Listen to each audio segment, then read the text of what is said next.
Hello lovely people, I hope you're having a beautiful day. Okay, do you want to know how to become number one at FNM? Do you want to crush your friends at Magic? Do you even strive to be one day number one at a tournament? You can get the skills here. Actually, I was several times number one at my FNM at Standard some time ago. I've been teaching these skills like in all my other videos, so I should say like start watching my other videos. On the other hand, we've been this deck, this Jirina Kudro deck, it's a commander deck, so we've talked about commander, we've talked about this deck. We kind of learned all the cards that are here at some point have been in the video and have been talked about on what their strengths and weaknesses are, how to play them, what to watch out for, why they're good, why they're bad. So I'm probably not gonna do that a lot unless new cards come in, but yeah, I will talk about how to use the cards and what kind of strategies. Maybe I will come back to what they do, because of course you're not gonna always remember. But yeah, so there's a lot of repetition too, so don't worry, you can follow along.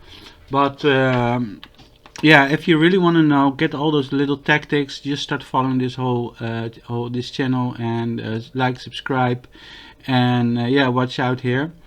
So yeah, so like I said, I did became number one, and not just once. I did it like consistently, like every week I was in the top, often number one, even like number 2 or 3, but I was always in the top. And it's a great feeling actually when that started to happen. I could see that people were at first like, oh wow, he's become number one, and they knew me and they've seen me, and then they see that I've become number one, and you get some respect for that. And then consistently I was like in the top, and people were like getting some reverence. They're like, oh, there's this guy, he's like a number one again. Oh, that deck is so like so dangerous, so hard to play against. They got kind of scared sometimes to play against me. They were like, oh no, I have to go up against that guy again. Like, I want to go high now, but now I'm gonna have to play him and probably gonna lose. So, but still we had a lot of fun, of course, and it was always a challenge. But yeah, it's good to have this feeling where all the hard work you put in to become good at something that you like, and then it finally pays off when you see that you actually have successes, and you get those number one places, or even just going higher in the ranks, and you end up higher and higher in the ranks, and then finally to get to the top.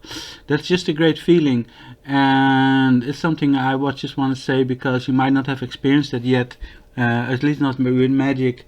And it's kind of nice to have that fulfillment where you can say, well, yeah, you just get that like I said, that reference, that respect from other people. They start to notice you. I mean, you can go to an FNM every week and you can make lots of friends and it's a lot of fun. But yeah, when you're actually successful and people see that you're a really good player, they kind of respect you, and they might think, well, maybe this guy can learn something to me. Maybe I can. Yeah, they're more likely to like trade cards with you, talk with you. They just think you're interesting because you obviously a good player, and that attracts, So, and that's one of the, yeah, that's something I just want to just tell you now, so you can understand kind of where you might be going, and what might be the payoff for like all this training and learning and doing all these things. Now you're probably gonna do it anyway because you just have this urge to become number one, to show the world how good you are. But that's a little payoff that you can get, and I can only imagine that going bigger as you like go to tournaments and place high in tournaments, So definitely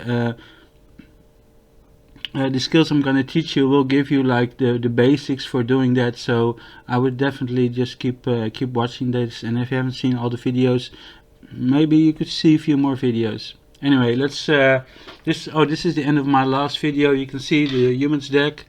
It's really like pumped up, ready to go. Last strike, all the creatures helping each other. Rina just pumped up all the creatures, and I think is there another thing that pumps up one more time? Oh yeah, there is one, but it's not in play right now, I think. No. Anyway, so let's just finish this game.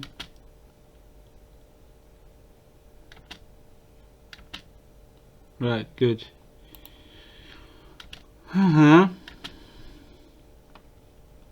So again, I'm playing against the computer. The computer might not be the best player. It doesn't really matter. I mainly play myself. I just want to get to know my cards. I want to know what's in my deck. Now I can just like take my deck and read every card and spend like an hour doing that and knowing all those cards. But actually putting them into play, making decisions, learning. I'm actually also learning what is a good card. You know, what's a good card, what's a bad card. So yeah, I think this just putting it in a computer program like Forge and practicing against a computer is way better than just, you know, reading your cards. I mean, it's a good start to read your cards. And before I had this program, I did like gold fishing. It's where you just take like 7 cards, like your first hand, and then pretend like you're in a real game, and then just play a few cards and then start over again, you know. So it's like you get an idea of like what a hand is and how it plays out. But this is like way better than just gold fishing. So yeah, definitely a lot better than gold fishing. This is like gold fishing 2.0, because at least you have some opponent that will give you something to do against. Now, of course, I can go on to like there's some online thing where I play with real players, but you know, I just like to play against real players in real life. I guess that's my answer. You know. And I mean, you got like MTGO, I don't know if it still exists, but you still have to buy all the cards there and get all the cards. And I tried it out, but I never built a collection there. And that's another thing with this Forge. You don't need to build a collection. Just every card is available for your deck. I mean, you can just like search a card. You say hexproof. And you get all, and you say that you want like a red one. Oh, there are no hexproof red ones, of course not. Let's try blue then, lots of blues. Some white hexproofs, and you can add those to your deck really. Like, you know, you don't have to like spend 20 euros on getting a card, you know, or even 10 cents. It's like yeah, it's just a good way to try out the cards before you even buy them, or even buy a deck or something. So yeah, lots of little tips I'm giving you guys there. If you like, hit the like button.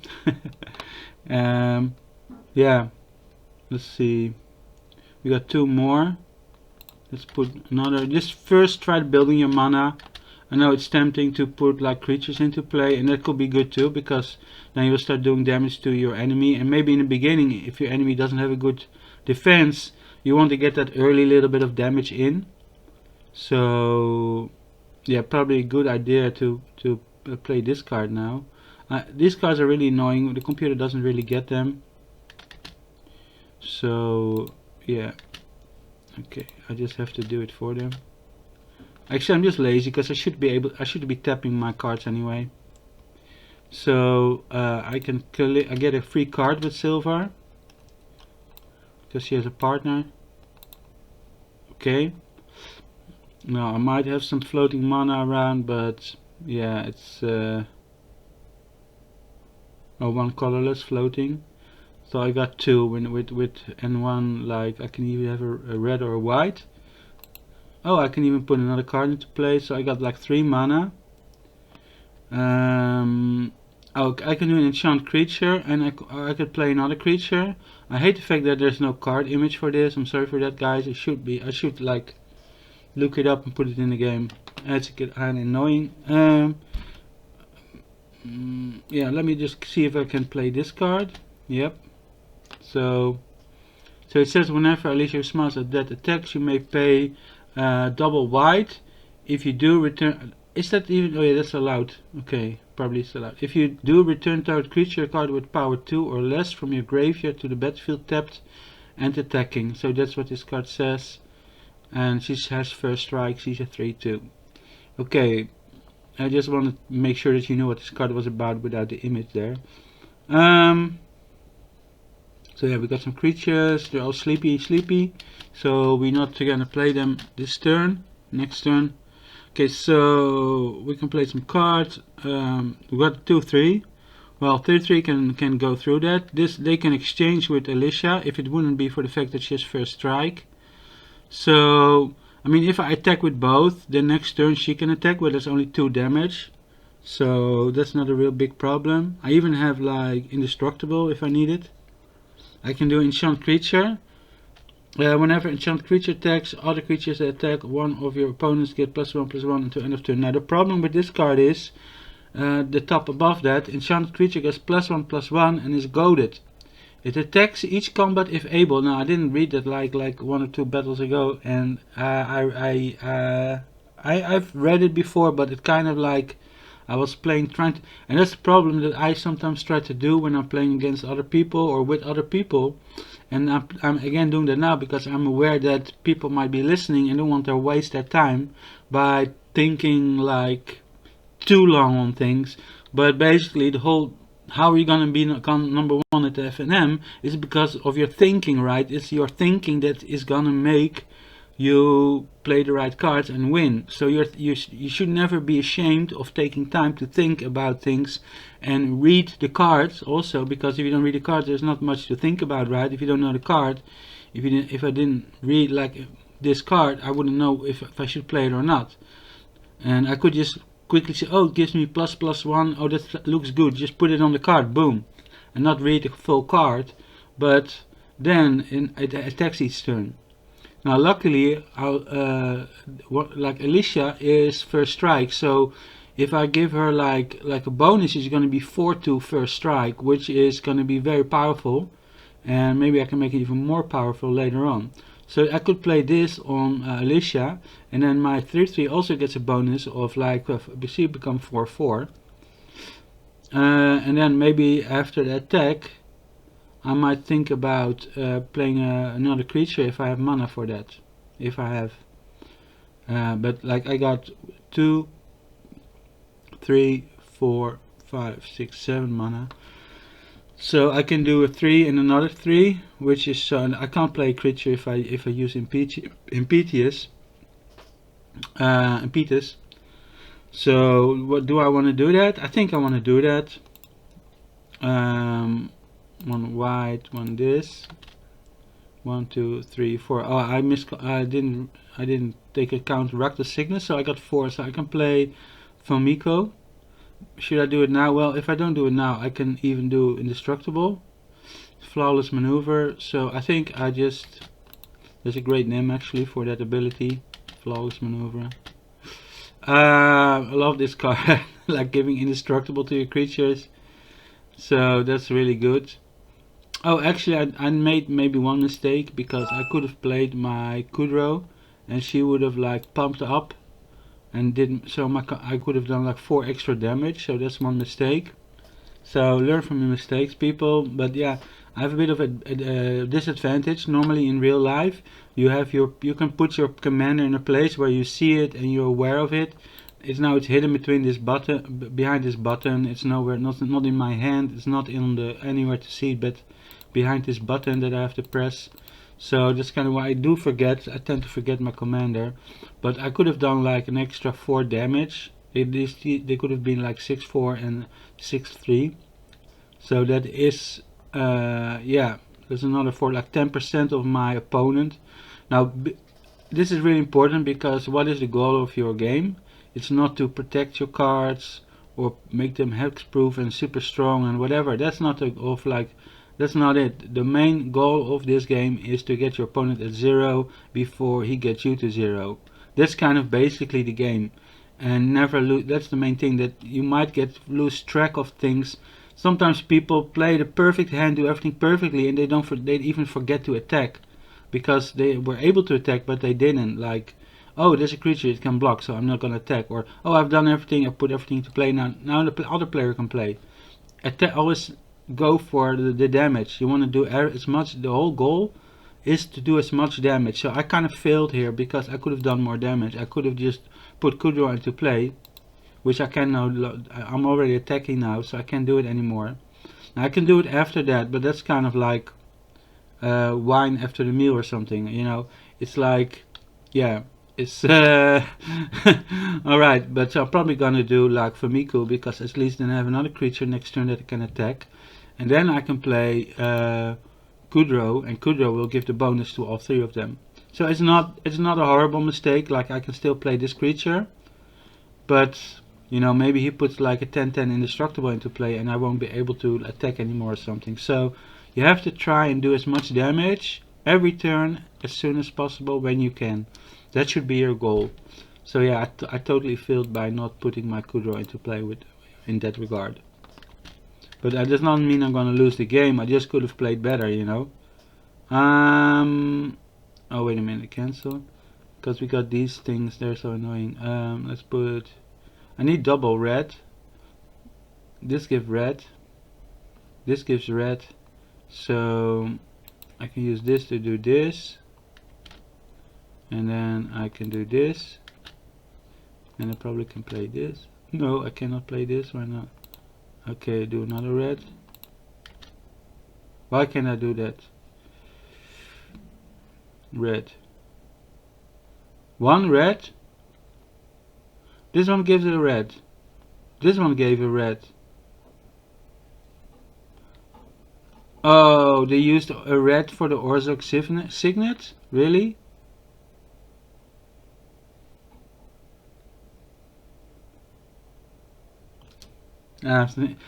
Okay, that's just a little program. I need to get, I've played these programs like 1,000 times. Like, I've done so many games on this, but I usually do like mono red, a lot of mono red. So I'm not very experienced with using like these signets or things like this on this program. So what happened was I tapped a red to get this one, because I knew I was gonna get a red back, you know, black and red. So I had one red, then I was gonna tap this for red, so I had like double red. And I just needed to like use one colorless for the Orzhov. But when I tapped the Orzhov, there was like a red and a black floating, and the Orzhov of course didn't know I was gonna play a Fumiko that needs double red, so it chose between the two colors, and it chose red and got rid of the red mana. So I ended up with, so now I have like one red, two black, and one white, which is not good for the Fumiko. And the other ones, this one is 5 mana. I definitely cannot play this one, and this one I don't want to play. So yeah, that's kind of a bit of a bummer. Actually, did I make another mistake? Was I able to do? I might have been able to do. No, I had like double black, right? I don't know. Maybe I could have played my commander. Anyway, it gets more. This game can get really tricky at points. I may have missed another thing. So like 3 mistakes in a row, you know, it happens. That's another thing I want to talk about. Like, we are trained to be. You want people to function correctly, right? You want people to do the good things. You want other people to see that you are doing the things right. But in real life, and I've learned that because I'm a computer programmer, when I write code, it's not necessary to write perfect code when you write the code. It's pretty much impossible. Now, I'm a really good coder, so it happens sometimes that I write code and there's no flaws and it just works. But that's only when you like, if you're really experienced with the code that you're writing and you kind of know how everything should work, and it works that way. But I often also, because I do websites, I work with HTML and PHP, and I'm just gonna, I can do a whole list of like 20 things that I do. And every language in every like technology is a little bit different, does things a little bit different. They look alike, PHP and like PHP and JavaScript. They use a lot of like, they use if statements and whatever. So they're kind of the same thing, but the if statements are different, like in PHP as Java, I think. Yeah, probably. So it's kind of automatic for me right now, so I don't even think about it. But then sometimes I mess it. I don't even, like I said, I don't even think about it. So I just write it, and I kind of go in automatic mode where I know the language. You don't think about it, like if you know like English or Dutch or French, you don't think about it like, oh, I'm gonna switch to another language. You just speak another language, right? It's kind of how I program. So when I write the program, I will see like, oh, the program will always say like, oh, this should be something different, and then even it autocorrects for me or something. So you get a lot of help nowadays with the editors.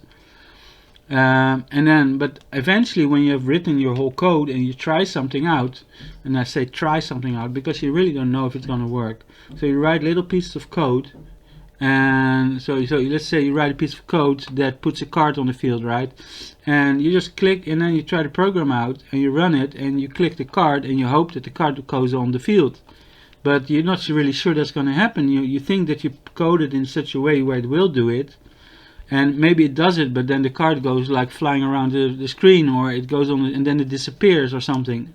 There might be something that you missed in your code the first time. So I'm used to, like, I don't expect to be flawless, you know, and I think that's unfair in nowadays, that a lot of people, they think they should be flawless. And I mean, you can have I mean, you can be, I think you can be flawless in a way where you're just you know, your personality, your beauty, you know, you can appreciate somebody's beauty and character, and for me, like, if I'm in love with someone, that person is flawless, you know, she's perfect and the most beautiful woman in the world, you know. But she might not be so happy with her, you know, with herself. But that doesn't matter to me, because for me, I see what I see, and what I, you know, if I'm in love with someone, that's because I see the most beautiful person, and that's my taste, you know. That's what I think is the most beautiful. And so there is flawlessness, but flawless doesn't mean like objective flawlessness. It's like subjective flawlessness. It's for somebody else it might I don't real flawlessness is objective flawlessness is where, I don't know if you know objective and subjective. Objective is like when everybody agrees this to be a fact. If I say 1 and 1 is 2, that's kind of like an objective fact. But if I say, well, regular signet is better than Orzhov signet, that's an opinion, that's my opinion. So that's subjective. In my eyes, Orzhov signet is better than, well, this kind of stupid thing to say. Let's say I say that this Sigma Shieldmate is a better card than Riders of Gavony. Yeah, well, I don't really think that. Well, it depends on the kind of deck. Riders of Gavony is really good in this deck. So in this deck, Riders of Gavony is a great card. So yeah, and I would say this card is better than Fumiko, because Fumiko, what does he does? Fumiko the Lowblood has Bushido X, where X is the number of attacking creatures. Okay, interesting. X is the number of attacking creature. Whenever this creature blocks or becomes blocked, it gets +X until end of turn. Okay, okay. So this creature is kind of selfish. All it does is build its. It looks at other creatures around it, but then gives all the power to itself. This could be interesting if you give this creature trample or something, and you can just attack, or it's not blocked. It can be very powerful. But like Riders of Gavony, it just gives like human creature control have protection from creatures of the chosen type. So if I say human, and this is a human soldier, all my creatures are protected from humans. So I would say that Riders of Gavony has much more protection, much more potential than Fumiko. But maybe somebody else, he says, no, I want this really strong creature that does damage. What are you talking about protection? We want to do damage to our opponents. That's more important. We want strong creatures. We don't need like all this trickery. We don't need protection from Eldgar. We can look how strong we are. We can just, Eldgar is a joke. We don't need to be afraid of that. So actually, this germ, you might want protections from germ, because this Batterskull is kind of really a nuisance right now. Hexproof, lifelink, vigilancy. The lifelink is gonna really bring him up again, or her up. So yeah, and that our society. I mean, we go to school. In school, we are graded. We do our homework. and we get rewarded. Our parents, like even when we're growing up, they reward us when we do something good. They punish us when we do something bad. It's all about good behavior and doing good. And sometimes in life, it's just impossible to be perfect. As a I couldn't program perfectly. That's impossible. I can make a perfect program by programming and repairing fixing all the mistakes. That's called debugging. And when I started becoming a programmer, they told me like 40% of programming is debugging. And now I try to become really good at programming, so that is less for me. But yeah, testing your software, and even if you know mistakes, you need to test it, because if it goes like, you know, like if you put it in an airplane goes down because you made a mistake, you know, that lives can be at stake, you know. Now the coding that I do, never were any lives at stake, but you can imagine that yeah, it can be a nuisance for people if your coding doesn't work well, you know. You probably run into like program software not working well, and you were annoyed. So, but the thing is that in real life you will make mistakes, you know. When you make when you make some food, I mean, you might not burn your food, but it might not taste as good as you were expecting, you know. Maybe one day, oh, this is the best lasagna I ever made, and another day you're like, wow, this lasagna is really kind of, you know, I overcooked it, or I undercooked it, or, you know, or I put too much oregano in it or something. You know, you excuse me. Life is full of mistakes. And to become good at something, become like a good painter, become a good programmer, become a good good at playing cards. Actually, what you have to do is look at all those mistakes you're making, and then acknowledge them, and be very aware of them. Not try to say, oh, okay, that's just it doesn't matter. Like people often like blame other things. They say, well, I had an unlucky hand, I just didn't have any, I lost this game because I didn't have any cards, I got the wrong cards. If I had like Riders of Gavony in my hand, then I would have won the game, because then I could have set protection from dragons, and you know, I would have just beat that other deck to pulp, you know. And those are the people that I win from, because they thought that their game was gonna be decided by them having this really great guard in their deck at the right time, at the right moment, so they can play it and then like be in a very advantaged position. But actually all your moves, every decision, like I did some mistakes like last turn. Not only well, it was kind of like the program messing up for me when it used the wrong color, but I could have maybe done things differently, where I was able to play Fumiko. I could have like also played Kudro from the start. I could have done 4 more damage, and my opponent would have been now a lot less health. You know, she would have been at 28 right now. I could have played the commander at the end when I realized I didn't have the right mana for Fumiko. Maybe I had 4 mana, I might have been able to play the commander, I don't know, I'm not sure. So, I probably was able to play that. So, I made like 3 mistakes in a row, you know, and I'm down, at least down 1 creature, because I was both of those 3 mistakes were playing a creature. I would have had either my commander in game or Fumiko. Now, is that gonna cost me the game? That depends. Look, my opponent already has a lifelink, vigilance, hexproof creature in play.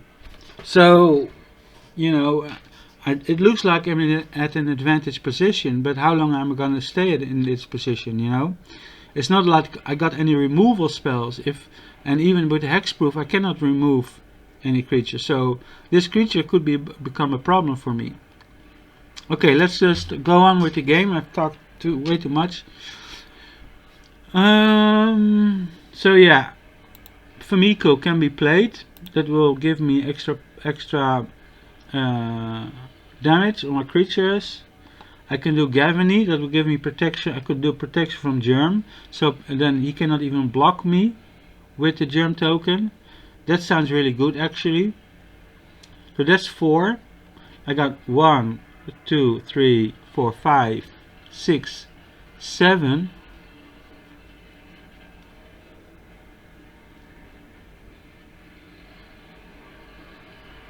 I got 7, so I'm not going to be able to play Fumiko and play Gavony. I have to choose. I think that Gavony is really good. Getting protection from germs is good, especially nowadays. So let's do that.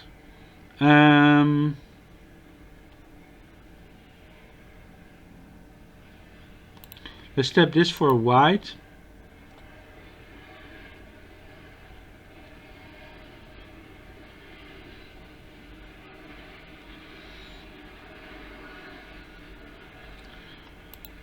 And get this one.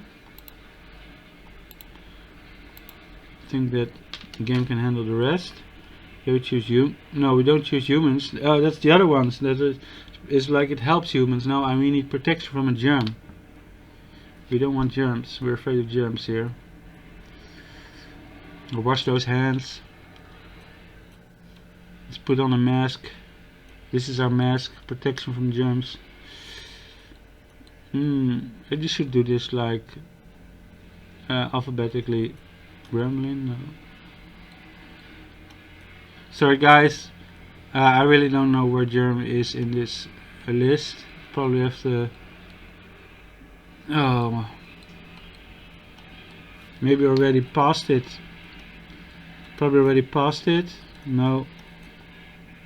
But I thought it was like the most, what was most in the game. Look, human soldier, that's what's in the game right now. Warriors in the game, wizard, knight, scout.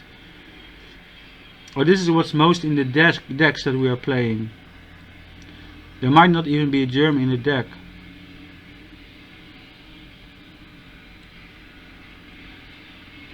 Because it's like a germ token. Oh man, I'm sorry, this is gonna take forever.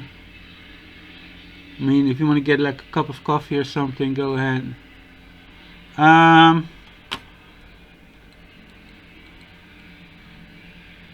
No, it's like gonna take forever. It might not even be in here. You got worms. I got so much stuff.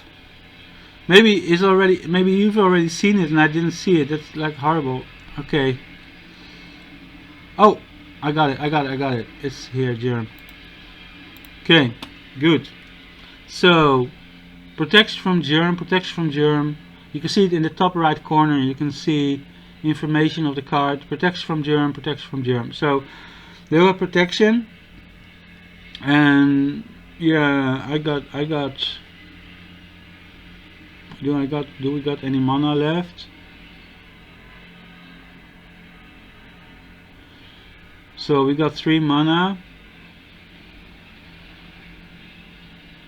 Yeah, it was 7, so we got 3 mana left. Okay, so I think it's time to attack. I can still do flawless maneuver, I think. No, I can't because that needs white. Okay.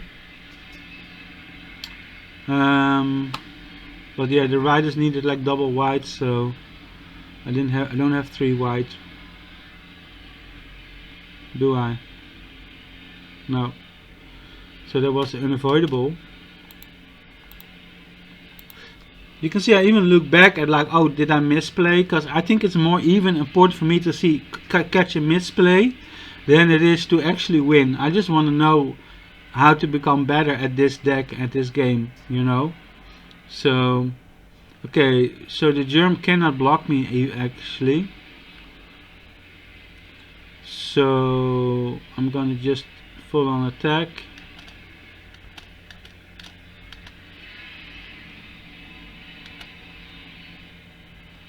So Alesha, it needs to double white. I don't have double white. Or double black. I don't have double black. I have like 1 black. So Alesha can't do anything. It's kind of pity. I never see her in action. I could have like, maybe next turn. Maybe I have double black. Trying to see if I can get double black. He's not attacking. It's still thinking that it can block, which it can't. Computer's is not getting, doesn't understand what's happening right now. Okay, so definitely want to play Kudro because they already have protection from Germ. There's a 2/3 that can block, but if I give my soldiers, we'll get 3/1. Okay, I think there's a lot of noise outside. I'm gonna finish this game quickly.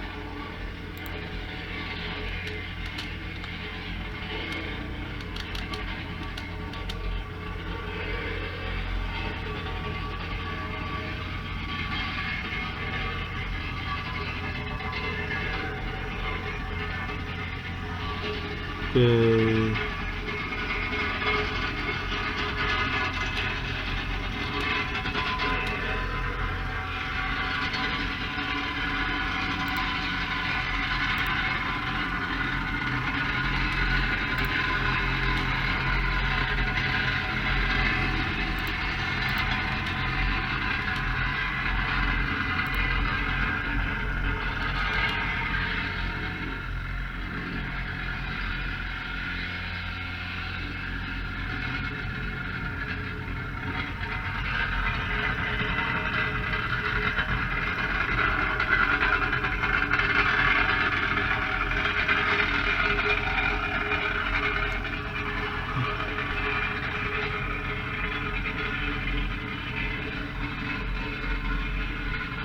Yeah, there's not much I can play right now because this needs black. I don't have black. I need double red, but then I need one more colorless. I don't think I have any floating mana left. Sorry about the sound, by the way.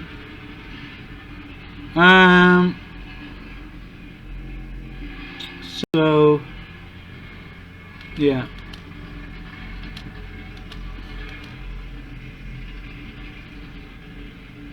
Oh, that is funny. Rapid hybridization on my on Alesha. There's nothing. It says what it said. Destroy target creature. Now I have, if you could, creatures you control gain indestructible at the end of turn. So I can make her indestructible. And also there's a martial impetus that gives +1/+1 to all other creatures. I don't want to lose that.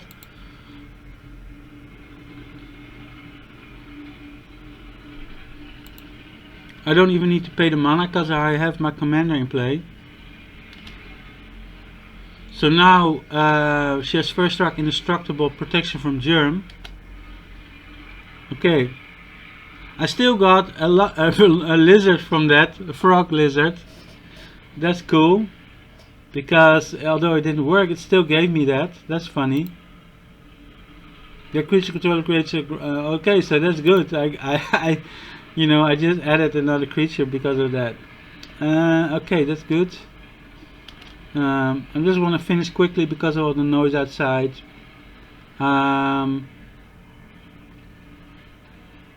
Maybe play this card. Oh, wait a minute, cancel. Let's do this, and then this. So now we got this mana, 4 mana floating.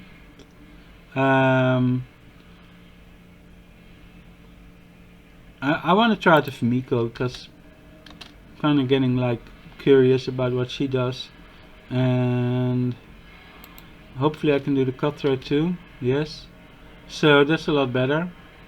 I know she's at 8. I think it's gonna be probably game over. So let's do that because I need to end this video really quick. Sorry for the noise, people. I hope you're having a super great day. Lots of love. Bye bye.